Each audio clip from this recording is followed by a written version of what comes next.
How's it going, everybody? Welcome back to the channel. My name is Gianluca, and I am now officially a first-year family medicine resident physician that will begin work officially on July 4th for my very first rotation. We will definitely talk more about that in the future, but what I did want to go over today was a look at my entire residency application. This is my application for the 2021-2022 cycle for family medicine, which ultimately granted me an interview at every single program that I applied to, and I ended up in my first choice program, which I was really happy about. And I'm hoping that in sharing this video today, it's going to be useful information for future or current students that will eventually be going through the process themselves, as well as members of the general public that might want to know a little bit about the doctor selection process and our training process here in Canada. I posted videos pretty consistently in medical school, and I definitely want that to continue now that I'm going to be starting residency. So subscribe to the channel if you do want to see more from me in the future. You can always go ahead and hit the like button. It really helps. Leave a comment if you have any questions at all.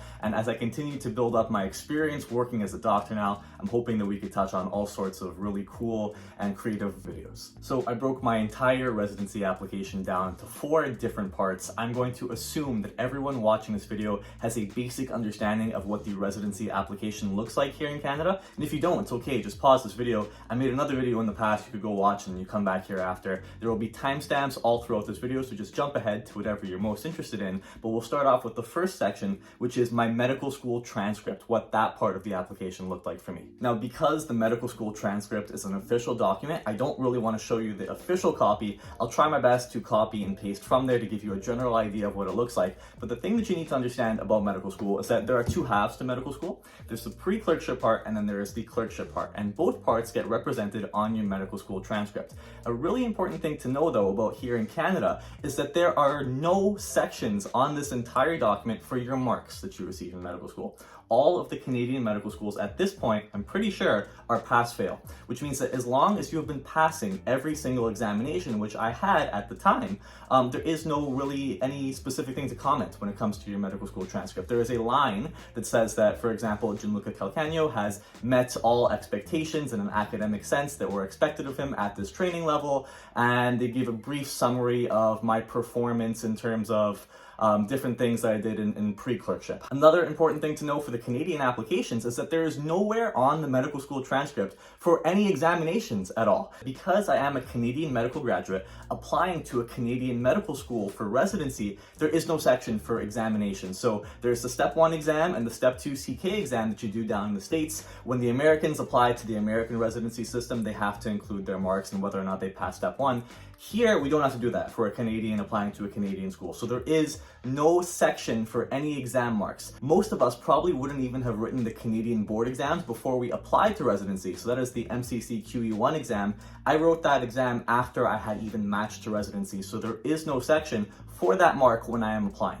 Now, if you are an international student applying to a Canadian residency program, then yes, you will include your MCC QE1 mark on your application. There will be a separate section on it because they do use that when you're determining whether or not you get an interview at the different programs. Now, by far, the most important part about your medical school transcript when it comes to your application is your official narrative for how you did in your different clerkship rotations. Now, in clerkship, you're going to rotate through all of the different medical specialties. You'll do pediatrics, surgery, family medicine, all the other ones that are mandatory for your school, and that is regardless of what specialty you want to end up getting into. Even if I was a surgery gunner, I would still have to rotate through family medicine, and depending on how I did in that family medicine rotation, whether or not I passed the exam and a few other things, at the end, they will write an official statement for me to kind of summarize my performance. And this is very important because it is in this section where the people that will be interviewing you will be able to read and see if there are any red flags about you as an applicant and what some of your other colleagues and mentors will have thought about you in that section. So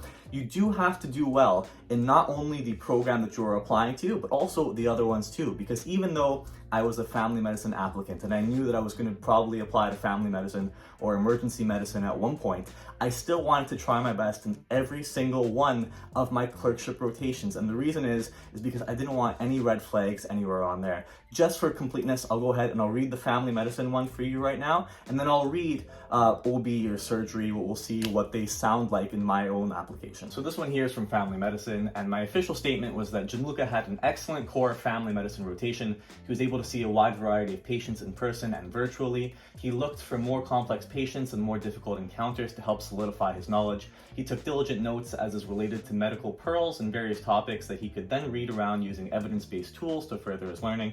He was punctual and professional in all encounters and was very well liked by both patients and my staff. He obviously took his pre-clerkship training seriously, as although he was an entry-level clerk, he was operating at a senior clerk level quite quickly. So you could see just from that reading right there, and I'll have the rest of it up on the board, the things that I tried my hardest to do when I was on a particular rotation. I always tried to go out of my way to show my preceptors that I'm taking my role as a medical student very seriously, and I'm doing everything outside of working here in the hospital or in the clinic with you to excel when I do come back the next day.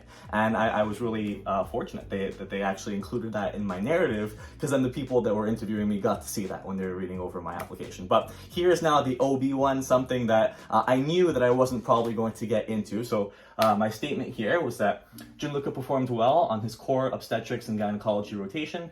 Staff felt that his history taking and knowledge base were strong. Throughout the 4 weeks, Gianluca gained competence in the evaluation and management of women's health issues. He navigated sensitive issues with tact and was able to complete consultations rapidly based on the acuity of the patient. His assessments were thorough and completed in a timely fashion. His procedural skills are developing well, and he was a welcome member of the team.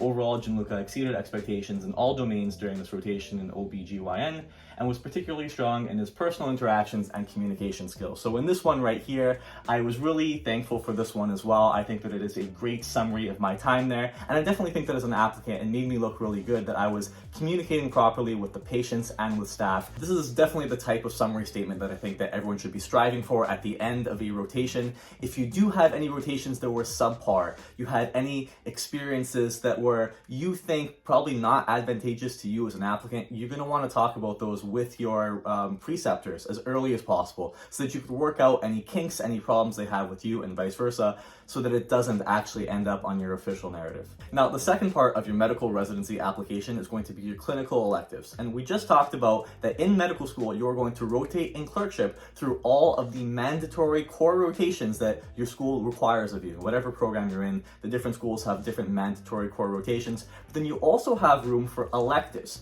Now, electives are very important to your application because they help you build a narrative.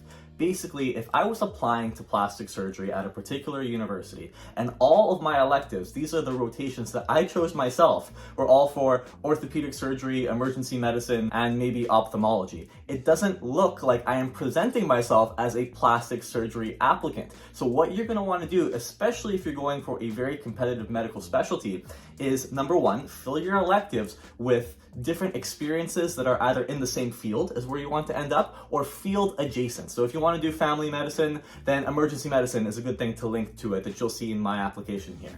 And you're also going to want to, if possible, try and do your rotations for these electives at whatever schools you're going to be applying to. So if I wanted to do emergency medicine at the University of Manitoba, for example, it would be in my best interest to try and coordinate at least 1 or 2 electives in Manitoba so that they see that I do have some connection to the province itself. That's what you're trying to do. You're trying to sell yourself as a genuine applicant to this program by letting your experiences do the talking for you. So for family medicine, I had 10 different electives, 5 of which were family medicine electives. And I will give one example up on the screen here. What you need to include is the type of family medicine that you were doing, where you were doing it, when you were doing it, and then a few sentences. And you just talk about the different things that you got to experience when you were working there. So one example right here was a family/community medicine that I did in St. Catharines, Ontario in August of 2021.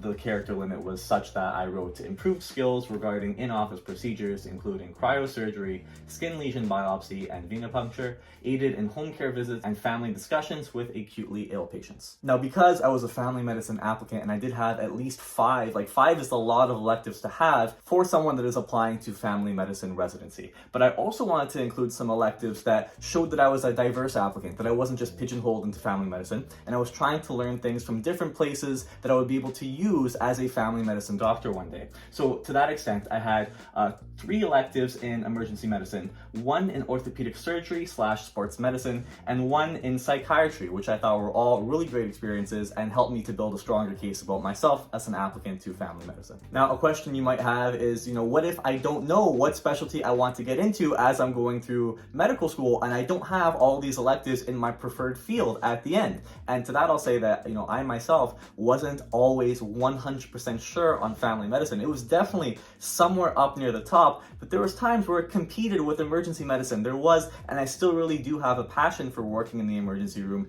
critical care medicine and things like that, but I just liked family medicine a lot more.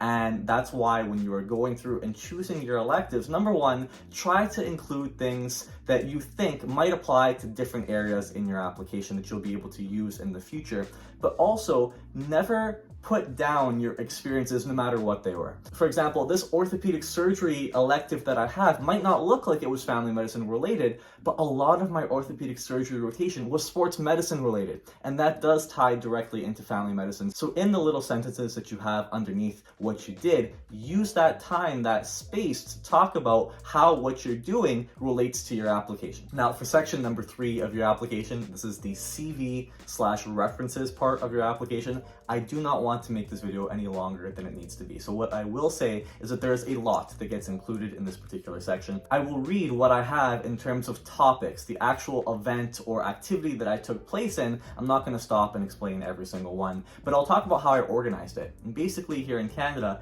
everything that we do in terms of physician education, whether that's applying to medical school or medical school to residency, everything has to get grouped and centers around the framework that's known as the CaRMS rules. And this keeps going even when you are a physician. The CaRMS rules I've talked about in the past, they are the 7 different pillars of what it means to be a successful Canadian physician according to our guidelines here. And I'll have them all up on the screen, but everything that you're doing ties into 1, 2, 3, or more CaRMS rules. And this is how you're going to organize these things under the different headings and what you're going to write about them. So before we get into the rest of the CV, basically my education was just that I got my Doctor of Medicine. I just graduated from McMaster University at the Niagara campus in 2022. And also I had my Bachelor of Science with honors in biomedical science from Ryerson University. Now, as far as the different things went, the first heading I had was professional experience. So I had medical school mentoring as Next Gen MD in my capacity here on YouTube. I also had my experience as a standard first aid instructor and mentor with the Life Saving Society. I also had my experience as an aquatic supervisor with the City of Vaughan Aquatics. And then finally, I had my time spent working as a lifeguard and swim instructor, once again with the City of Vaughan. Now, the next heading is going to be the community involvement and leadership experience section that I had on my application. The first one was being a medical assistant with the Migrant Agricultural Worker Program, which was in Niagara Falls. The next experience that I had was my work with the Vulnerable Populations Flu Vaccine Clinic, which was once again at McMaster University in Niagara Falls. Then I was a hospital volunteer at Princess Margaret Cancer Center that was downtown Toronto. I have my experience as a salsa dance instructor assistant with Soul to Soul Latin Dance Company, which I had done even before I applied to medical school. So that was something that I had done in university in my undergrad that I used on my medical school application and then also on my residency application, because there is no hard cutoff that says that you can't use experiences that you put on your medical school application once again over here. The next thing after that was my time spent as a safety assistant with Tough Mudder Canada and helping out at the race. And then my participation as a team organizer with the Face of Health and the Movember charity. So the team that we started there and how we've raised more than $15,000 over the last 10 years now. Some other things I have on there was some different events that I did and held. My time spent with the McMaster Class of 22 official video that I helped act in with the school, which was a lot of fun. and then just going through things, a whole bunch of medical school conferences and being guest speakers. And it's crazy because a lot of people used to ask me whether or not I was going to talk about being on YouTube when it came to my residency applications. And not only did I talk about it, but it was a big part of my application itself. And I'm glad that everything worked out. I definitely think, and this is a little bit on a tangent, that the tide is turning in terms of how different residency programs are looking at people using social media, especially using it in a way to educate others. And it's a whole topic for a different video, but I think this type of stuff is pretty safe if you want to ever do something like this in the future. Now, I feel like I've done a lot of talking so far, and I'm just going to have everything else up on the screen. I will scroll through, you'll be able to see it for yourself. I've blurred what I've written for a lot of it because I want to help people, but I don't want people to just cut and paste and use parts of my application when they're applying, because that doesn't help anyone. And we're going to end up in a lot of trouble for that. I want this video to be educational and helpful without us all, ending up in a place that we don't want to be. So that's why I blurred everything. What I will say though, finally, is that when it came to letters of recommendation, this was very important because I specifically chose doctors to ask for my letters of recommendation that I knew that I worked well with. And I knew that when they had asked me to do things for them in the past, when it came to on shift or with different research topics, I was able to excel in those roles. And generally the two of us could vibe well together, if that makes sense to you.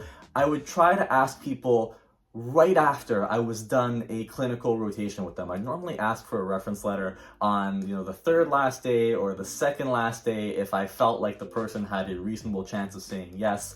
And if they did say yes, I would have a follow-up conversation with them about whether or not they would write me a strong reference letter. I think that there is probably nothing worse than having a doctor write you a reference letter. And again, you only get 3 reference letters, and having one of those 3 or multiple of those 3 not being strong reference letters. So be sure that you are being upfront with your references about that stuff.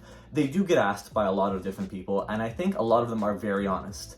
And most people that I talked to, they said that it was no problem. It was going to take them some time because they get so overwhelmed with all these different requests, and I could totally respect that. But as an applicant, especially as that deadline's coming up, you got to make sure that you have everything together. And what that means is not only did I ask them after the rotation, but I then reminded them about 6 months later so that they didn't forget who I was. And then closer to the actual day, about a month before they were due, or a month and a half, I'd say, okay, I need it for this time. And definitely have those conversations with your preceptors. Make sure they are strong reference letters.